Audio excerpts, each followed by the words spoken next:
గుణవతి అయిన భార్య దొరుకుట అరుదు. నిజంగానే అనుకుండేవాడిని అండి, ఏదో దేవుడు అలా అన్నాడు కానీ అక్కడక్కడ ఉంటారేమో అనుకుండేవాడు.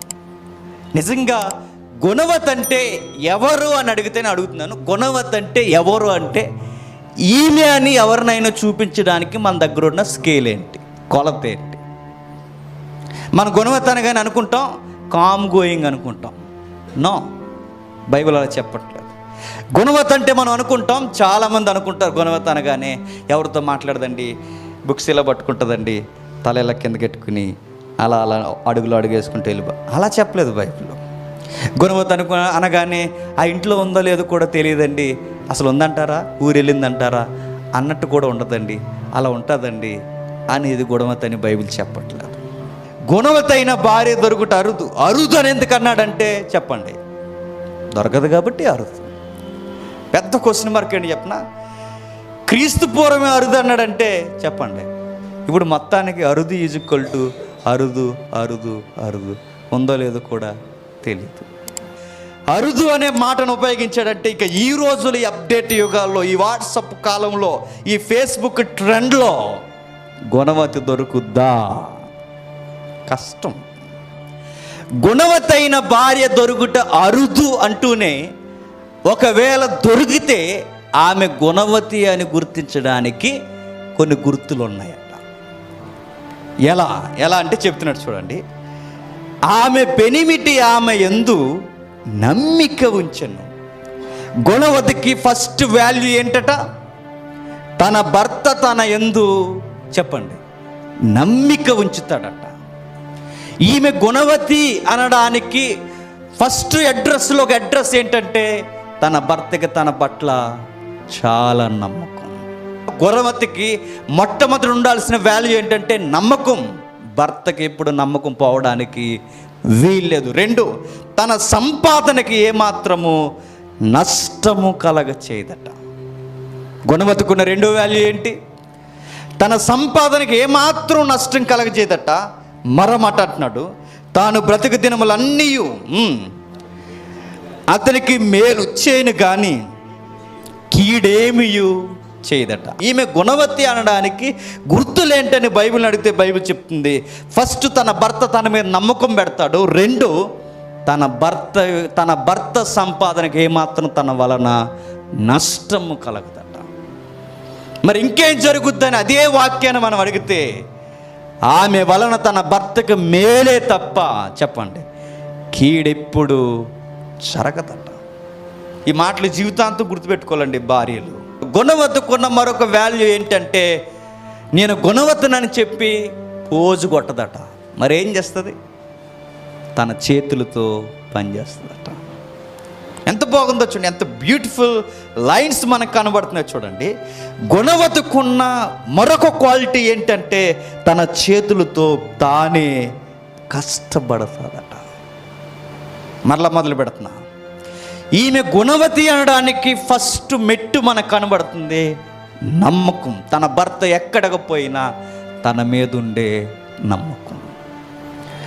మరొక మాట చెప్తున్నా, తన భర్త తన సంపాదన విషయంలో నష్టపోడన్న నమ్మకం. మరొక మాట, తన భర్త ఎక్కడున్నా తనకు మేలు కొరకే ఎదురు చూస్తుంది తప్ప తన వలన కీడేమీ జరగదు. మరొక మాట బైబిల్ చెప్తుంది, తన ఊరకే గుణవతనని చెప్పుకుంటూ ప్రతివ్రతనని చెప్పుకుంటూ పోజులు కొట్టుకుంటూ ఏవేవో పూజా కార్యక్రమాల్లో ఉండిపోతూ తన చేతులతో తానే కష్టపడుతుందట. తన ఇల్లుని ఎలా మెయింటైన్ చేయాలో ఆ గుణవతికి బాగా తెలుసట. శుభ్రము తెలుసట, ఆరోగ్యము తెలుసట, ధనాన్ని ఎలా మెయింటైన్ చేయాలో తెలుసట, కోపతాపాలు రేగకుండా ఉండాలి అంటే తన భర్తని ఎలా మెప్పించాలో ఆమెకు బాగా తెలుసట. కోపం కాకుండా ఎలా సంతోషంగా ఉంచాలో తెలుసట, ఏం మాట్లాడాలో తెలుసట, ఆరోగ్యాన్ని ఎలా కాపాడాలో తెలుసట, తన బడ్జెట్ని ఎలా లెక్కలేయాలో తెలుసట. ఒక్క మాటలో చెప్పాలంటే ఆమె గుణవతి గనక ఆమెకు మాత్రమే ఇవన్నీ బాగా తెలుసట. ప్రతి ఒక్కరు గుణవత్తని చెప్పుకోవడానికి సరిపోరు. మీరు ఈ స్కేల్ పట్టుకెళ్ళి ఎవరైనా ఈసారి బిల్డప్లకు పోతే ఈ స్కేల్ పట్టుకెళ్ళి అలా కొలిసి ఈ పాయింట్లు సెట్ అవుతుందో లేదో ఒకసారి చూడండి. ఒకటి కూడా మ్యాచ్ అవుతుంది. ఒక్కటి కూడా మ్యాచ్ అవ్వదు. ఒకవేళ మ్యాచ్ అయినా ఎక్కడో దిక్కున 2 రోజులు కవర్ చేస్తారు, 3 రోజులు కవర్ చేస్తారు, 4 రోజులు కవర్ చేస్తారు. ఇది లైఫ్ జర్నీ. ఏదో ఒక రోజు ఖచ్చితంగా దొరికేస్తారు. గుణవతి అంటే 30 ఏళ్ళు, 40 ఏళ్ళు, 50 ఏళ్ళు ఉంటాయని బైబిల్ చెప్పట్లేదు. గుణవతి అంటే ఈ వాల్యూస్ ఉన్నదే గుణవతి అంతే. గుణవతి అనగానే ఈ వయసు ఆవిడని అనొచ్చండి, 60 ఏళ్ళ ఆవిడని అనొచ్చండి, 30 ఏళ్ళ ఆవిడని అనొచ్చండి అని లేదు బైబిల్లో. ఈ లక్షణాలు ఎవరికైతే ఉంటాయో ఆ వయసుతో సంబంధం లేకుండా ఆమె గుణవతి. ఈమెకి ఇన్ని ఎథిక్స్, ఇన్ని క్వాలిటీస్, లేకపోతే ఇన్ని గుణగణాలు ఈమెకి రావడానికి కారణం ఏంటి? యెహోవా యందు భయభక్తులు ఉన్నాయి కనుకే ఈమెకి ఇన్ని క్వాలిటీస్ వచ్చాయట. ఈ క్వాలిటీస్ అన్నీ రావాలి అంటే ప్రతి ఇంటి ఇల్లాలికి ఎవరంటే భయభక్తులు ఉండాలి చెప్పండి. బైబిల్ దేవుడు యెహోవా అంటే భయభక్తులు ఉండాలి. ఆ దేవుని భయభక్తులు ఉంటే ఇంటి ఇల్లాలు ఇలా ఉంటారంటే బైబిల్ చెప్తుంది స్పష్టంగా, ఎస్ అలానే ఉంటారు. నేను మర్చిపోయిన ఒక న్యూస్ వచ్చిందండి. సంసార జీవితాల్లో ఎక్కువ మంది చచ్చిపోతున్నారు. సంసార జీవితాల్లో ఎక్కువ మంది చనిపోకుండా స్ట్రాంగ్ ఉండే స్త్రీలు ఎవరైనా ఒక సర్వే చేస్తే ఆ సమస్యలను తట్టుకొని బతికే ఒకే ఒక్క స్త్రీలు ఎవరంటే చర్చికి వెళ్ళే స్త్రీలని సర్వేలో తేల్చేశారు. చాలా కాలం క్రితం వచ్చిన న్యూస్. ఎంతమంది చూసారు? అయితే ఎక్కువ మంది ఆత్మహత్యలు చేసుకోకుండా స్ట్రాంగ్ ఉండే స్త్రీలు ఎవరని సర్వే మొదలు పెడతారు. సర్వేలో వచ్చిన ఆన్సర్ ఏంటి చెప్పిన, చర్చికి వెళ్ళే స్త్రీలు ఆత్మహత్యలు తక్కువ చేసుకుంటున్నారంట. చేసుకోరంట వాళ్ళు చర్చికి వెళ్ళినప్పుడు ఏమి నేర్చుకుంటారంటే జీవితం అంటే ఏంటో తెలుసు వాళ్ళకి, జీవిత భాగస్వామి అంటే ఏంటో తెలుసు వాళ్ళకి, ఎలా ప్రేమించాలి, ఎలా తగ్గించుకోవాలి, ఎలా ఒకరినొకరిని అర్థం చేసుకోవాలి, ఇవన్నీ యెహోవా దేవుణ్ణి బట్టి వాళ్ళకి బాగుగా తెలుస్తాయట.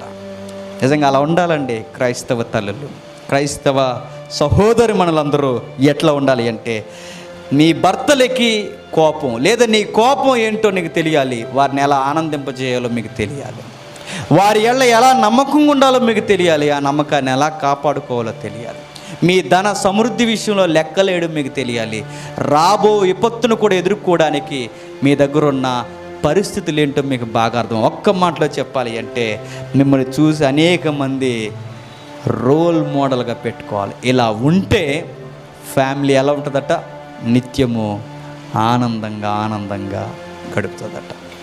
నిన్ను చేసుకున్నవాడు నిన్ను చేసుకున్నందుకు నా భాగ్యం అనాలి.